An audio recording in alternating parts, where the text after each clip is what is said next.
Continuamos ahora en Revista 110 con nuestro invitado, el abogado, politólogo y consultor político Belarminio Ramírez, quien nos viene a tratar diversos temas y entre los ineludibles está, por supuesto, el de los resultados electorales. Buenos días, ¿cómo está? Muy bien, y gracias a ustedes por el honor que me conceden de llegar a los hogares dominicanos a través de este programa.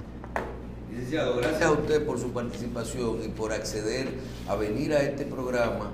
Y comencemos con esto, que es la gran pregunta. ¿Qué usted opina del comportamiento de los resultados electorales? Vinculemos esto a cómo se veían las encuestas y que al final hay muchas encuestas que llegaron a los resultados reales, pero unos resultados que no es solo que ganó el PRM y que perdió el PLD, sino todos los, a nivel nacional hemos podido ver un cambio total de que la gente decidió votar por cambiar el Partido de la Liberación Dominicana. En los estudios políticos, o sea, de aquí en adelante, este proceso deja grandes lecciones. Porque es que la forma de comportarse del electorado cambió.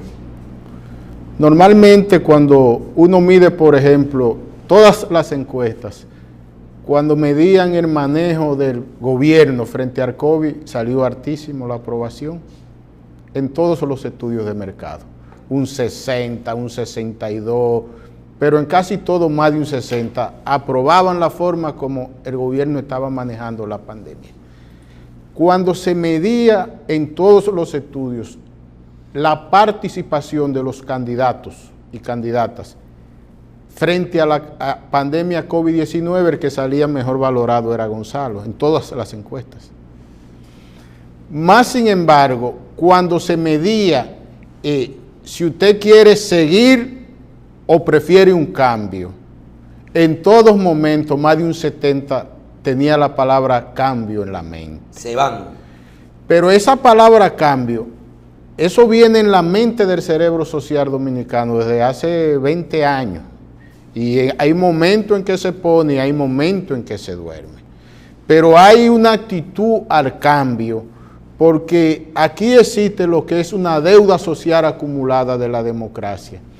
Y aquí existe lo que son una serie de demandas de la sociedad hacia la política y hacia los gobiernos que nunca tienen respuesta. Entonces todo eso se guarda en el cerebro y en un momento explota. Ahora sucedió esto. La población califica como bueno el manejo del gobierno frente a la pandemia y la aprobación de Danilo altísimo. Pero no fue que se hartó, más sin embargo, no se cansó la gente y dijo ya, pero que sea, no hay problema de corrupción, no hay narcotráfico, no hay delincuencia, ningún tema. Lo que fue la gente que dijo fue, es otra cosa. ¿Y por qué? Yo no sé, pero yo quiero cambiar. Desde luego que hubo un cansancio, o sea, porque aquí ningún partido había durado 16 años consecutivos en el poder. El que más había durado era Balaguer, 12 años, y hubo un viento de cambio muy fuerte en el 78. Normalmente los esquemas de cambio aquí se dan a los 8 años de estar en el poder. Por ejemplo, en el 2012 el escenario estaba para que el PRD ganara. Si no se dividen Vargas Maldonado e Hipólito en el 12, ellos ganaban. Y aún así, dividido, Hipólito llegó casi al 50%. Entonces, en el 16 se dio un acontecimiento raro, y es que Danilo Medina, anunciando una serie de medidas y programas, 4% la educación, alfabetización, sorteo de obras, sorteo de compra, plan nacional de titulación, logró subir a un 62% de los votos y logró por primera vez que el PLD sacara más del 50%, porque él consiguió la aprobación de los votantes independientes, algo que todavía no se había logrado en un proceso electoral como él lo consiguió de una forma tan determinante. Entonces, ya en el 12 el PLD estaba cansado de gobernar, en el 12. Y ya en el 12 la población se estaba cansando del PLD, un partido que no se renueva, un gobierno que casi te repite con la misma gente en todos los periodos que ha gobernado, una base de liderazgo, y este es un elemento vital en el PLD, porque el PLD es un partido estructuralmente de clase media, pero el ejercicio del poder le fue dando ascenso socioeconómico a sus dirigentes.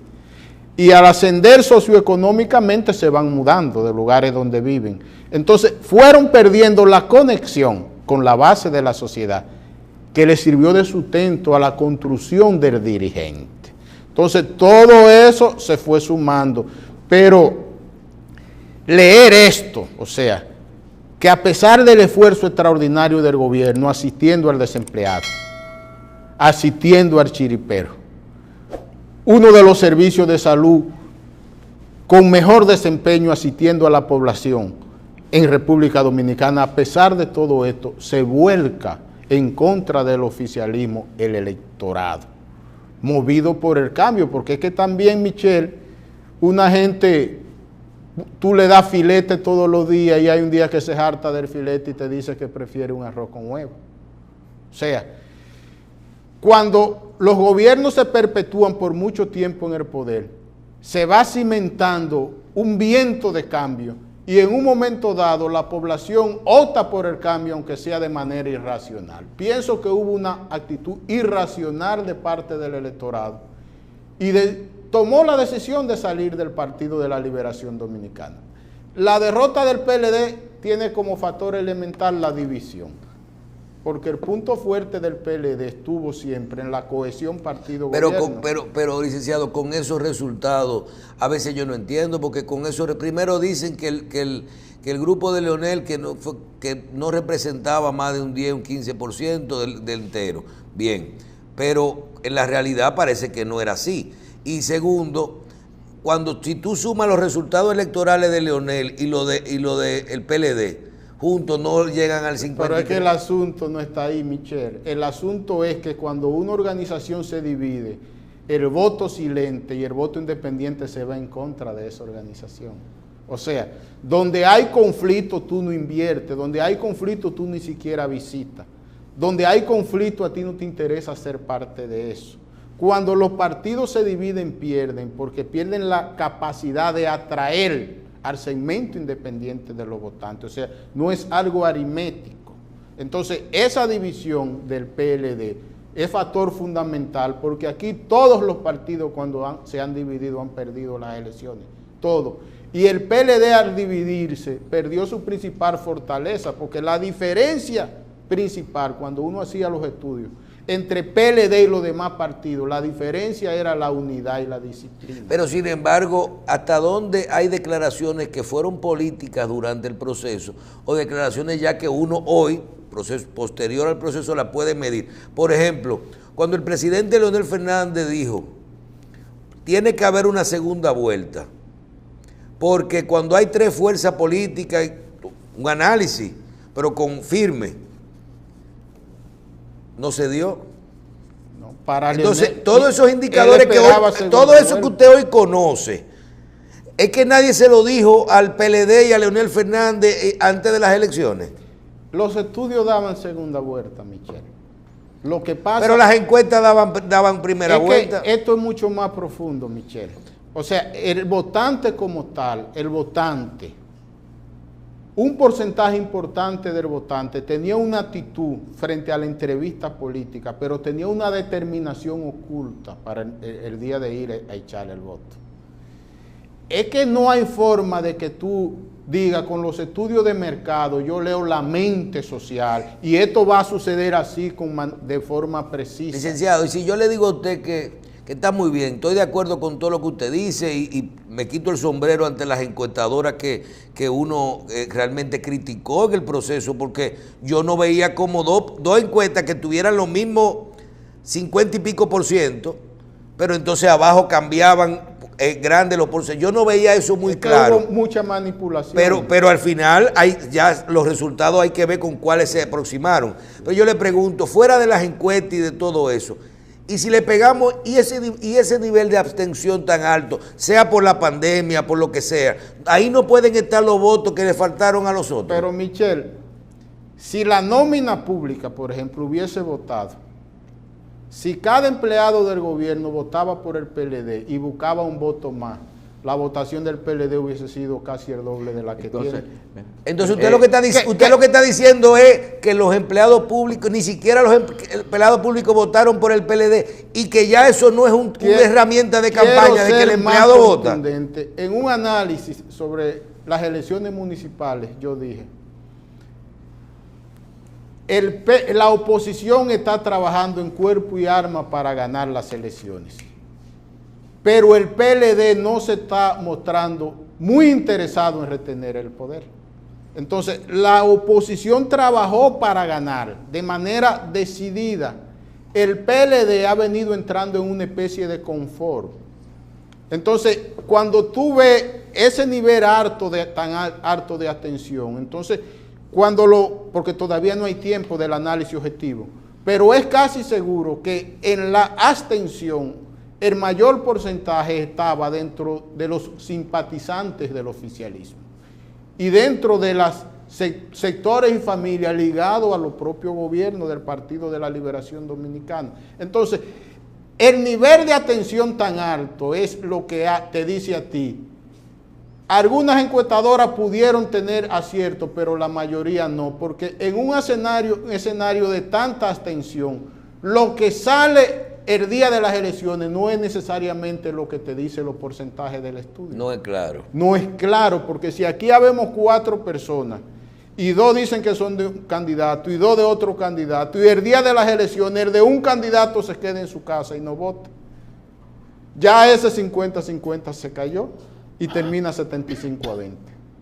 O termina 50-25 o 50-25. Que es lo que yo estoy viendo que sucedió en este momento. Exactamente, porque es que la pandemia lo cambia y cuando usted todo. analiza el proceso electoral, independientemente de que yo personalmente creo que podríamos irnos simple, de que hay una abstención de un 50% donde hay gente que no, realmente que tenía que votar, y por otro lado de que el sentimiento del cambio y del se van estaba por encima de todo lo que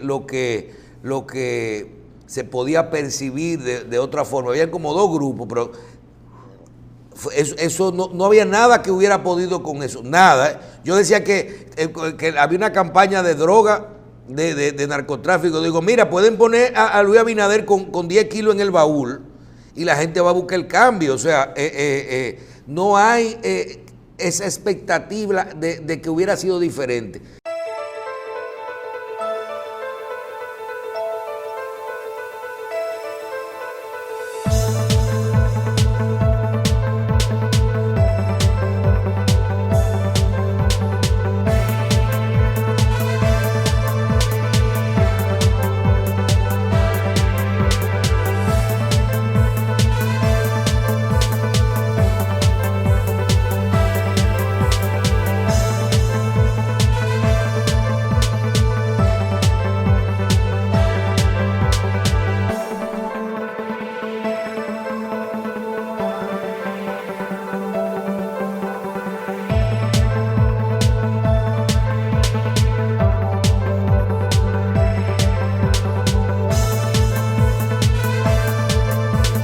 Pero yo le pregunto,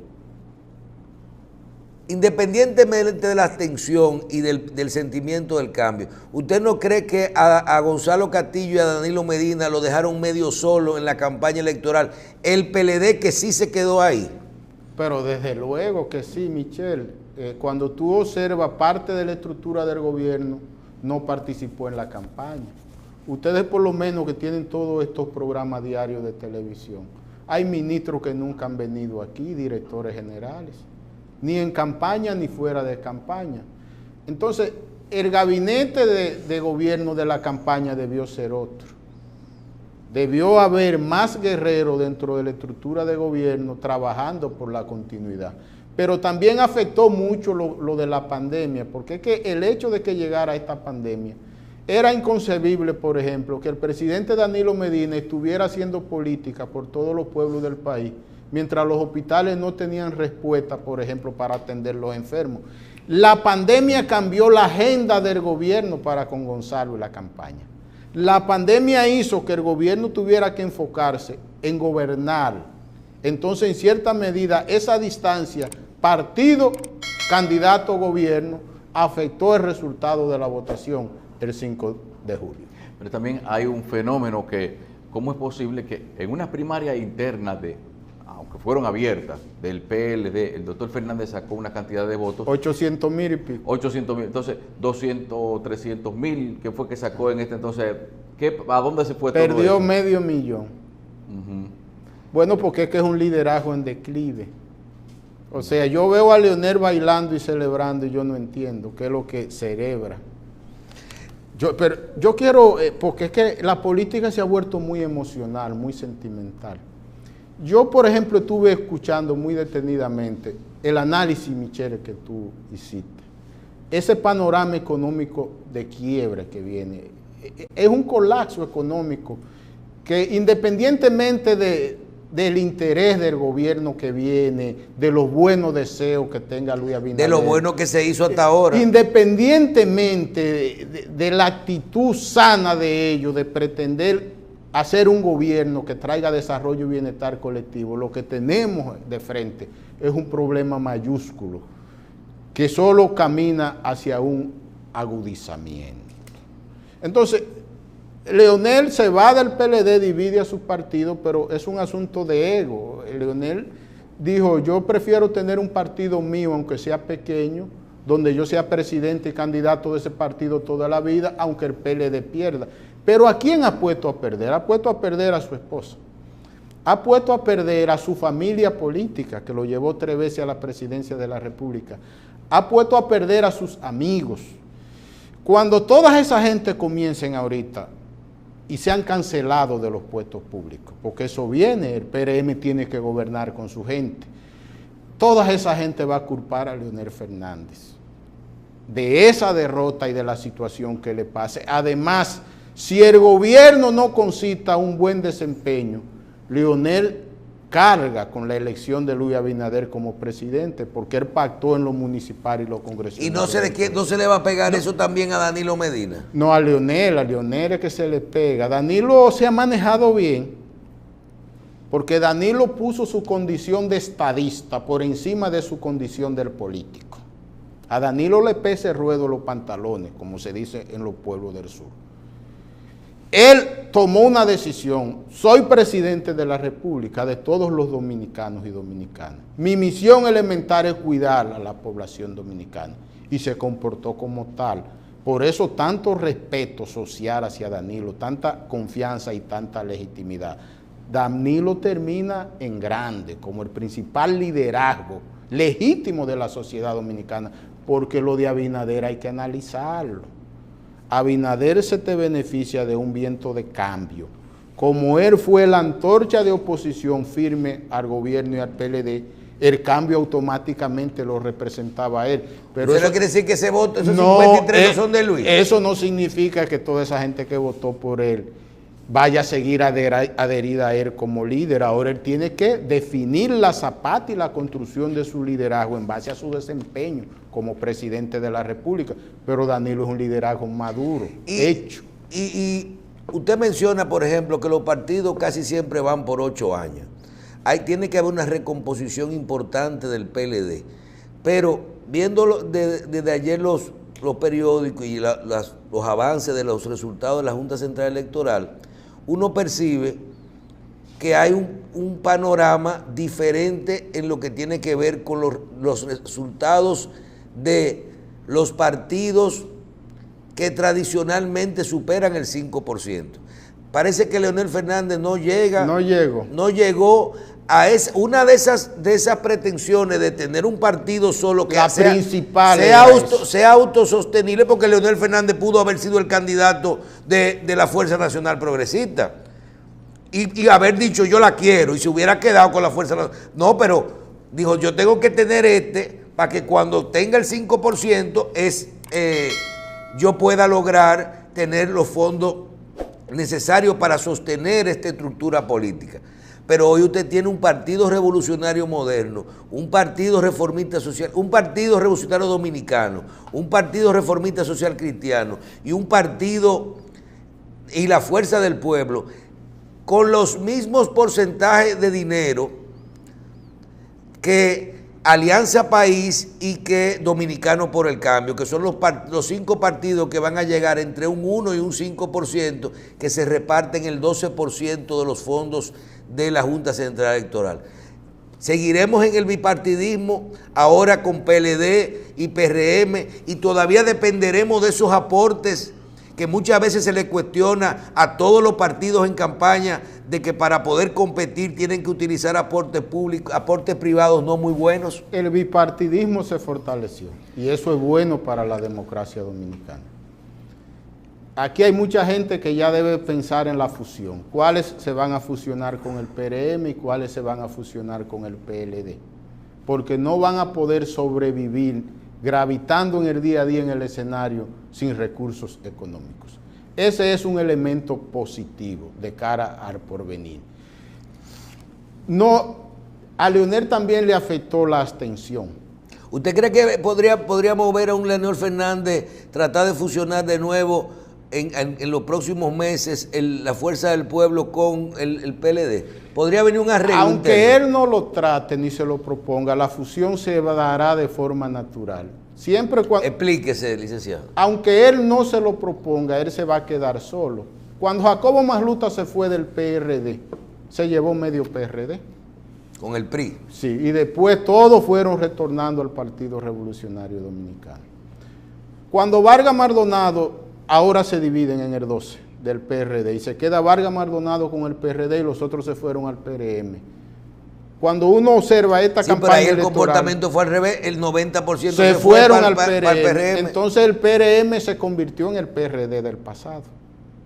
Se movió casi todo, pero lo poco que le quedó a Vargas Maldonado, se fue un porcentaje muy alto de los dirigentes más. Se fue Nenel Cabrera a último momento, se fue Tony Peñaguaba, se fue Carlos Gabriel García y la lista es larga. Lo dejaron solo. No se fue Henry y Guido.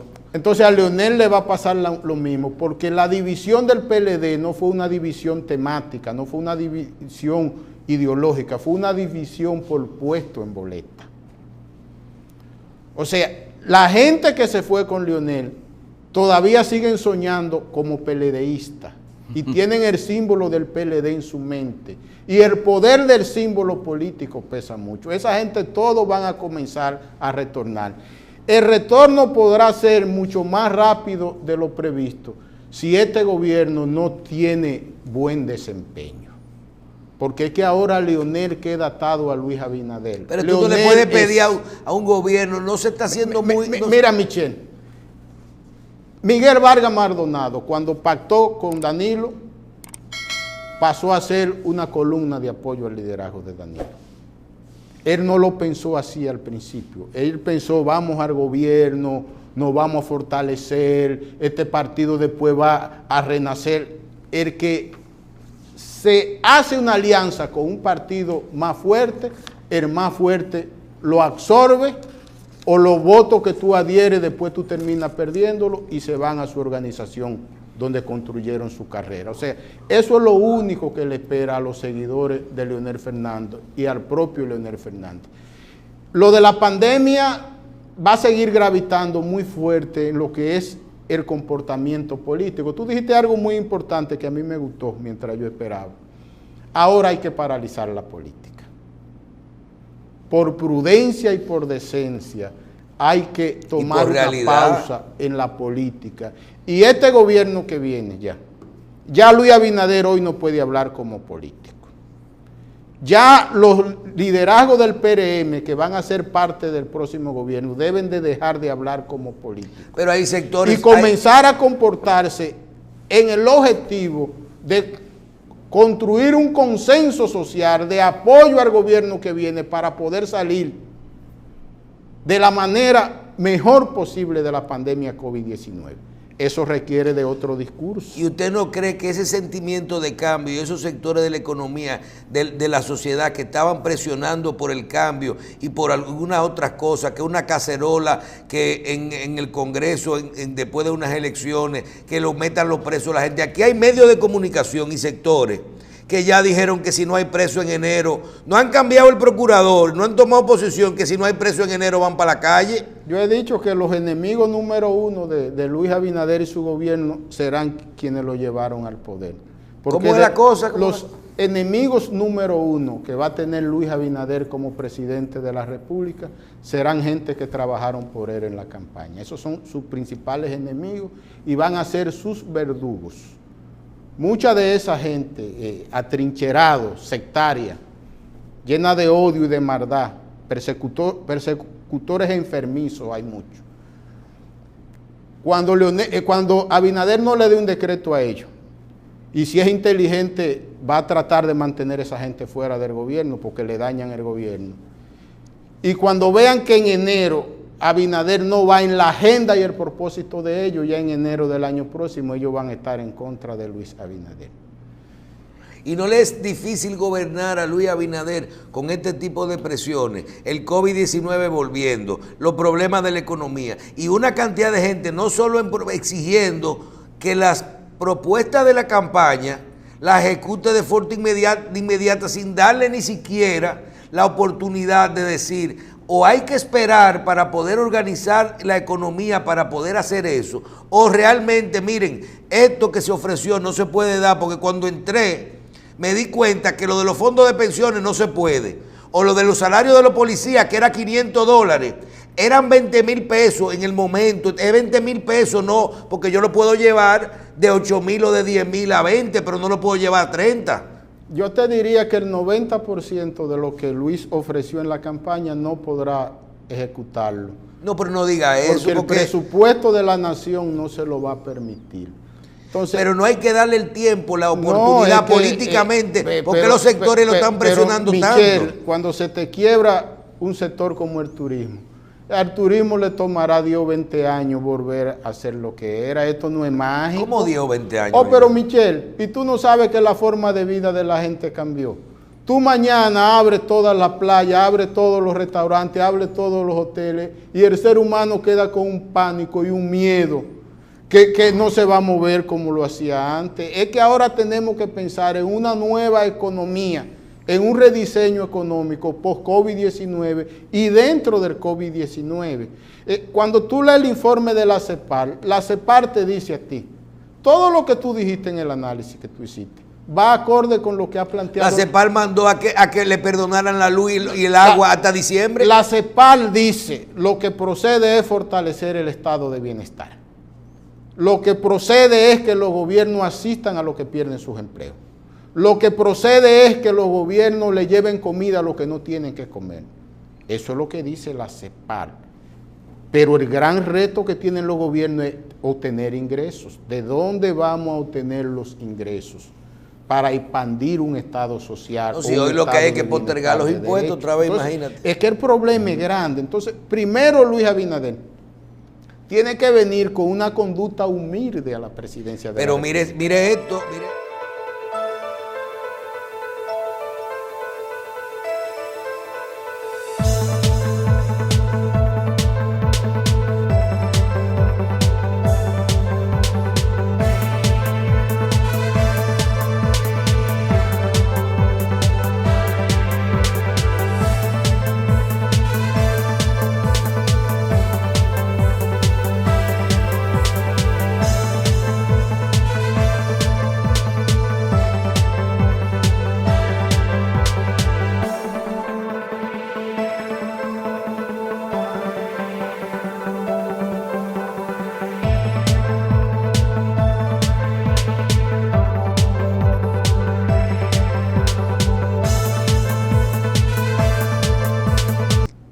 En el día de ayer ya hay gente quejándose porque los fondos del FASE había empleados que no le habían entrado.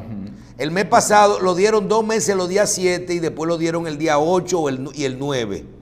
Y ya ayer a quien no le habían depositado ya estaban... se acostumbran. Imagínense... Que tenga cuidado la gente, si la gente cree que eso es eterno. Pero Luis Abinader ofreció duplicar y hasta triplicar. programas. Sí, pero ¿cuándo? Tú no le puedes pedir que lo triplique en el 23. Asunto es, en el 23 es que lo va a triplicar. Él ahora no va a poder cumplir. Un año antes de irse. Él no va a poder cumplir con su deseo y su propósito. Entonces, ¿cómo él le va a explicar esto a la gente? Cuando tú buscas, por ejemplo, el discurso Obama, que llega en medio de la debacle económica de los Estados Unidos. Lo primero que hizo Barack Obama en su discurso fue desmontar las expectativas que él había creado. Sí, pero a lo mejor él lo logra gente. siendo más eficiente. ¿Por qué? Porque, por ejemplo, alguien me explicó un panorama que tiene mucho sentido. Nosotros tenemos 40.000, 38.000 policías, por ejemplo. Y digan, no lo digan, pero a los 15.000 policías que están asignados, que no están haciendo nada, que están en otras cosas, saque esa gente y esos sueldos, súbeselo a los otros. Eso puede ser algo posible. Y las 15.000 familias de esos que se mueren. Bueno, estoy de acuerdo, pero yo lo que estoy diciendo que hay, por eso dije no lo digan. Pero pues también dice, hay 1 millón de tarjetas Solidaridad. Quita 500.000 y duplícale a las otras 500.000. O quítale la mitad a cada tarjeta, pero que todas las recetas van orientadas a afectar el nivel de vida de la gente. Mira, aquí hay que pedirle a Dios primero por Luis Abinader. A Dios, que le dé sabiduría, que lo cuide. Aquí hay que, toda la gente que le duele en República Dominicana, tiene que ver en qué medida contribuye después del 16 de agosto a que podamos salir de esta pandemia y con buenos deseos y buenas acciones contribuir a que el gobierno tenga buen resultado. Porque es que lo que está en juego es todo. Ya ahora tenemos que tomar una pausa de lo político, de lo partidario y pensar como dominicanos y dominicanas. Ahora, ¿de dónde debe venir la visión para esa nueva conducta? Del presidente. Porque si tú tienes un gobierno que llega, por ejemplo, y se comportan en el gobierno con el mismo discurso persecutor y de ataque de la oposición, ahí mismo el gobierno se autodestruye. Pero también la están llevando forzada, licenciado, porque, por ejemplo, nosotros vemos sectores, no sé si Carlos participó de eso, cuando te dicen a ti, por ejemplo, hay cosas que no cuestan nada y nosotros la estamos esperando ahora. Pero señores, aguántense, lleven la cosa suave. Nosotros queremos ver ese Congreso que ganó, con 19 senadores o 20 senadores y qué sé yo cuántos, 60 o 100 diputados, y ese gabinete entero del gobierno designado, presentar su declaración antes de 30 días. No, pero hay una... Entonces, cuando tú tienes un país que ya te dijo a ti, yo quiero un cambio. Sí, pero está la presión. Yo quiero un cambio. Está la presión de Óyeme, que se quiten la parte aquí social. van a tener ellos que tratar de que la gente entienda que necesitan un compás de espera para poder hacer la cosa. Que aquí hay funcionarios nuevos que todavía no saben ni lo que es una presentación pública, no saben lo que es una persona políticamente puesto, no saben lo que es la ley de compra y contrataciones, no saben lo que es una presentación personal de un nuevo político, de sus estados financieros, no saben cómo, dice, me dijo uno el otro día, dice, no, porque yo tengo mi casa y mi casa paga impuestos. Uno dice, digo yo, ajá, ¿qué tú pagas? Dice, si todos los años yo pago, la casa está valorada en 10 millones de pesos y hay 7 exentos y yo pago por 3 porque yo pago mis impuestos. Y digo yo, ajá, ¿y de dónde fue que sacaste la casa? ¿De qué dinero fue que la sacaste? Tú no, yo no presento personal. Dice, pues usted sabe muy bien que usted no puede entrar al panorama gubernamental. Ni usted, ni su mujer, ni su mamá, ni su papá, ni sus hijos, ni su cuñado. Que tienen que estar, como dice, donde ponerse derechito. Y estas son gente que entonces comienzan a presionar a los funcionarios nuevos y al nuevo Congreso para que presenten de una vez.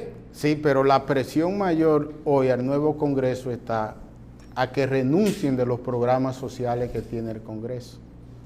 O sea, esos senadores que ganaron y esos diputados ganaron no fue con prédica, es construyendo compromiso con una base social, con un alto porcentaje de pobreza. Se está construyendo toda una ola, un movimiento de opinión pública, para que el mismo día que asuman, ese mismo día queden eliminados todos los programas sociales que tiene la Cámara de Diputados y que tiene el Senado. Ahora bien, ¿a quién es que tú le estás cortando el oxígeno? Porque aquí Pero eso ellos cuando entren, eso por ejemplo, yo vi un senador, Belarminio, que dice, no, yo no quiero esto. El senador que Antonio, bueno, perfecto, tú no quieres la exoneración, pero tú no vas a conseguir que el resto entregue la exoneración. Bueno, pero lo que te estoy diciendo, pero él hizo campaña con una estructura y un equipo.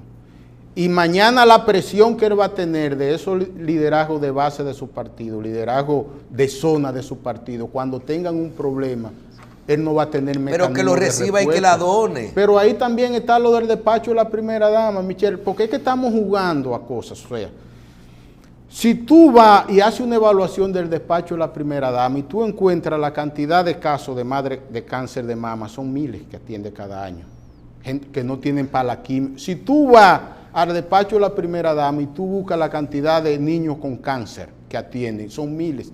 Ahora, ya no habrá despacho de primera dama. Muchos programas van a ser cerrados de cepa, pero que todo esto lo que va a ir es quitándole beneficio social a una población pobre. Entonces, hay un discurso político enfocado a una institucionalidad que lo que va a hacer es incrementar la exclusión de nuevo. Porque es que aquí hay un discurso enfocado a institucionalidad y transparencia de una clase académica que choca con nuestra realidad social de pobreza. Entonces ellos están atrapados entre ese discurso y una presión social que van a tener por los compromisos que hicieron con esa población necesitada. El problema es más grande de lo que uno se puede imaginar, porque muchos por presión van a decir, quiten barril, quiten barrilito, quiten todo. Pero mañana cuando su gente tengan un problema, ¿qué puerta es la que van a tocar? La gente va donde el diputado. El que trabaja por un diputado y lo hace ganar cuando se le enferma un muchacho o tiene un problema, va y le tumba la puerta tocando. ¿Con qué le va a salir? Porque también hay que ponerse en el pellejo de los legisladores. Ahora bien, ellos van a tener que actuar en contra de todos esos privilegios que tiene la Cámara por el movimiento social que se está construyendo y porque ellos también atacaron eso en el ayer. O sea, pueden terminar atados y siendo víctimas de sus propios discursos políticos.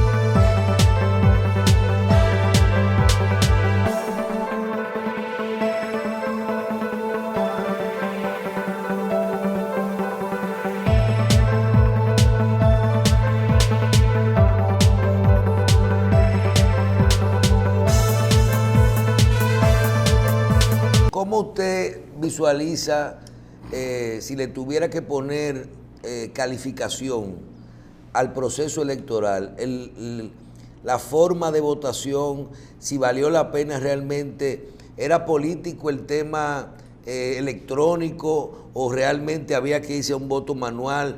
¿Trabajó bien la Junta Central Electoral en el proceso? ¿Usted cree que debemos de continuar así? A mí lo que más ¿O no hubo problema porque los resultados fueron tan lejos? Aquí, a mí lo que más me preocupó fue el nivel de intolerancia en la clase política.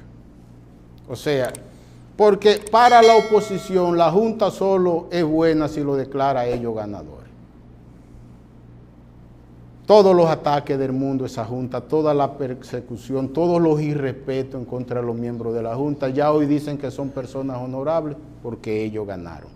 Si ellos no hubiesen ganado, frente a la Junta hubiese una manifestación sin precedentes. Entonces así no se construye democracia.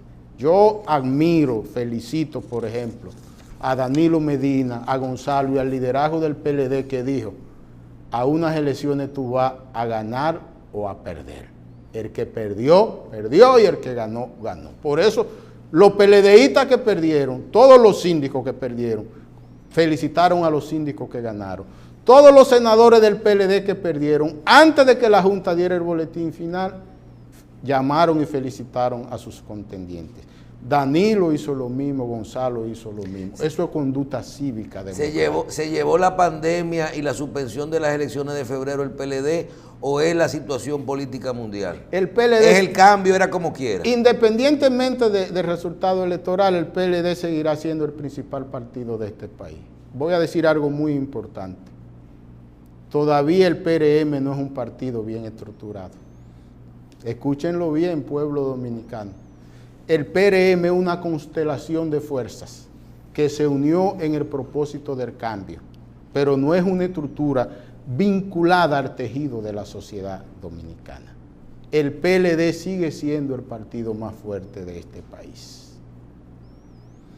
¿Y su tamaño no quedó muy reducido? No, sigue siendo el partido más fuerte, porque cuando tú ves PRM, es una constelación de movimientos, inclusive sociales, sectores de la sociedad, varias fuerzas políticas, pero el PRM todavía no tiene esas estructuras. ¿Y usted no cree, por ejemplo, cuando uno que no es partidario, uno dice, ven acá, todo el del PLD ahora dice, tenemos que analizar profundamente la situación del país, de las elecciones y del partido, para nosotros lograr los cambios estructurales que necesita el Partido de la Liberación Dominicana para poder lograr modificar los problemas, lo que la gente no quiso? Y ese es el discurso que uno está oyendo de toda la cúpula del PLD.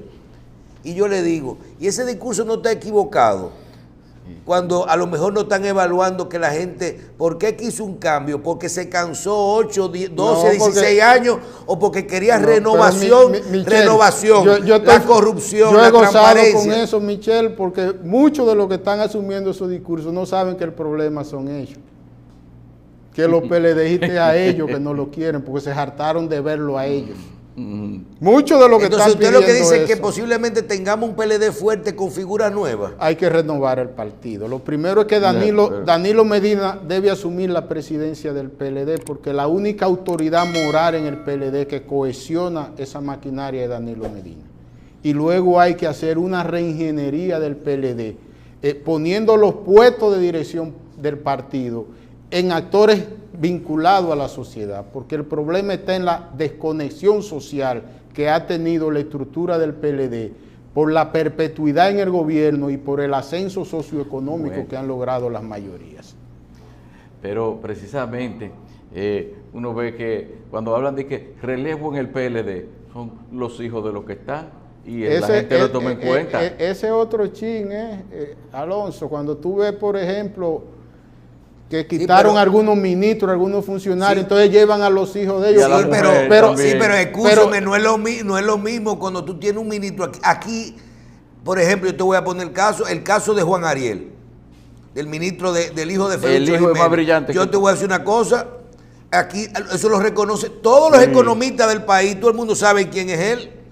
Entonces hay veces que los hijos salen muy buenos. Pero hay un caso también, hay muchos de los funcionarios, ministros del gobierno, que más del 90% de la población no conoce ni su nombre ni su rostro. Tú, por ejemplo, coges el hijo de Atuey de Camps, es muy buen, muy buen, o sea, a veces el relevo es bueno. No, el relevo es bueno y es necesario. Los partidos tienen que renovarse ahora, sus estructuras.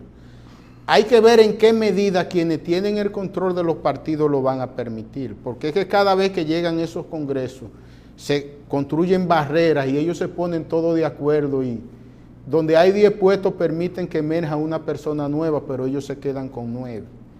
Entonces, en el PLD tiene que haber, por ejemplo, y es tan malo muchos actores que ellos mismos ¿es tan malo eso de los salir. hijos? ¿O hay que medir los hijos porque realmente los papás? Mira el caso de Farideh Raful, por ejemplo. Sí, pero esa construyó su liderazgo en base a su trabajo, una figura mediática, el día a día, asumiendo temas fuertes. Bueno, pero no deja de ser la hija de Tony Raful. Fue beneficiada en cierta medida, pero pienso que hay que ahora... Carolina Mejía. Pero hay que poner al frente de los partidos un liderazgo que tenga legitimidad social, porque el asunto está en que la sociedad ha ido cambiando, pero los partidos se han ido manteniendo intactos en las últimas 3 o 4 décadas. Entonces, lo primero que hay que hacer es una evaluación del activo social, activo comunitario, activo profesional, activo religioso, activo empresarial. Cuando una gente tiene prestigio y respeto en un sector de la sociedad donde vive, trabaja, cohabita o ejerce, ese es el que te conviene como dirigente. Entonces, ese ejercicio tienen que hacerlo todos los partidos para fortalecer la democracia y para que los partidos puedan ser la partidocracia, la columna vertebral de la sociedad en su conjunto. Finalmente, ¿cómo usted ve qué va a pasar políticamente? ¿Tendremos un tiempo de paz en la que vamos a dejar gobernar un poco al PRM, el PLD se pasará analizando su situación y tenemos 3 partidos ahí que lo que se han puesto es chiquitico, ¿verdad? El PRD, el Partido Reformista y la Fuerza del Pueblo? ¿O cuál es la situación política ahora? Yo lo que puedo decir lo que conviene, no lo que viene, porque lo que viene va a depender mucho de la conducta de quienes asuman el poder y de quienes salen del poder. Lo que conviene hoy es la unidad del pueblo dominicano para luchar contra el COVID-19, dejando de lado bandera política y simpatía partidaria, reconstruir nuestra economía. Y eso se logra con confianza, con armonía y con trabajo, no con conflicto ni con combate. Muchas gracias, señor Belarmínio. Gracias a ustedes. Gracias a usted por ese análisis tan completo.